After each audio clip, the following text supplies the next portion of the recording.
کیا تو جانتا ہے حضور پر زکوٰۃ فرض ہی نہیں ہے، حضور پر زکوٰۃ فرض ہی نہیں ہے؟ کیا اس بات کو سمجھنے کے لیے تیار ہو؟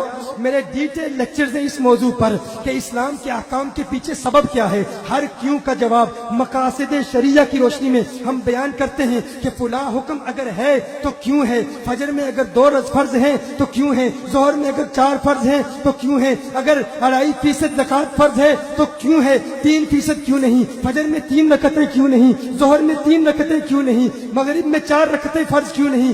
کیوں کے جواب میں ہم بہت کچھ بیان کرتے ہیں، لیکن یہ نقطہ ذرا وزنی ہے۔ لیکن آج گل بہار میں بہار آ چکی ہے، آج گل بہار میں بہار آ چکی ہے، آج آج آج گولی مار کے پڑوس میں بہار آ چکی ہے، گولی مارنے والے ختم، دہشت گردی ختم، آج عاشقوں کی بہار ہے، آج عاشقوں کی بہار ہے، آج عاشقوں کی بہار کے اس خوبصورت منظر میں، اس خوبصورت میدان میں ایک انتہائی خوبصورت علمی نقطہ پیش کرتا ہوں۔ نقطہ وزنی ہے لیکن عاشق بیٹھے ہیں، اسے اٹھا لیں گے انشاءاللہ، مجھے یقین ہے اٹھا لیں گے، اس کا وزن اٹھا لو گے نا؟ تیار ہو؟ دیکھو حضور پر زکوٰۃ فرض کیوں نہیں ہے، کبھی اس پر غور کرنے کی کوشش کی؟ حضور پر زکوٰۃ فرض کیوں نہیں ہے؟ زکوٰۃ فرض اس لیے نہیں ہے، زکوٰۃ ادا کیسے ہوتی ہے؟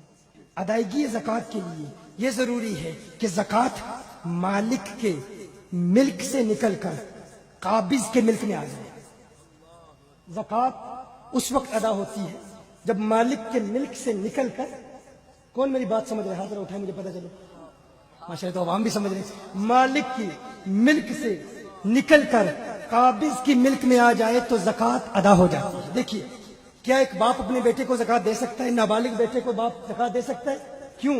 کہا الولد وما فی یدہ کان لابیہ، الولد وما فی یدہ کان لابیہ، بیٹا اور جو کچھ بھی بیٹے کے پاس ہے، بیٹا اور بیٹے کی ساری دولت وہ در حقیقت اس کے باپ ہی کی دولت ہوتی ہے۔ تو جب باپ اپنے بیٹے کو زکوٰۃ دے گا تو اس کے ملک سے نکلے گی، بات سمجھ رہے ہیں نا؟ باپ جب اپنے بیٹے کو زکوٰۃ دے گا، زکوٰۃ ادا کب ہوتی ہے؟ جب مالک کے ملک سے نکل کر، مالک کی ملکیت سے نکل کر قابض کی ملک میں آ جائے تو نکلنا ضروری ہے، نکلنا ضروری۔ باپ اپنے بیٹے کو زکوٰۃ دے گا، زکوٰۃ ادا نہیں ہوگی کیونکہ مالک کے ملک سے نکلی ہی نہیں، جب نکلی ہی نہیں تو ادا کیسے ہوگی؟ اسی طرح العبد وما فی یدہ کان لمولاہ، ایک غلام، ایک غلام جو کچھ بھی اس کا مال ہے، غلام کے پاس جتنا بھی مال ہے، جتنی بھی دولت ہے، در حقیقت اس کے آقا کی ہے، در حقیقت اس کے آقا کی ہے۔ اب کوئی آقا اپنے غلام کو مال دے گا، زکوٰۃ دے گا، تو وہ زکوٰۃ اس کی ملک سے نکلے گی ہی نہیں تو ادا کیسے ہوگی؟ یار کیسے سمجھدار لوگ ہو تم، ماشاءاللہ بہت جلد بات کو سمجھ جاتے ہو۔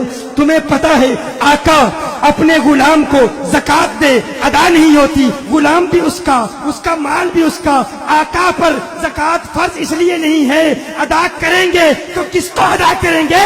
ساری کائنات آقا کی غلام ہے۔ نعرہ رسالت، نعرہ رسالت،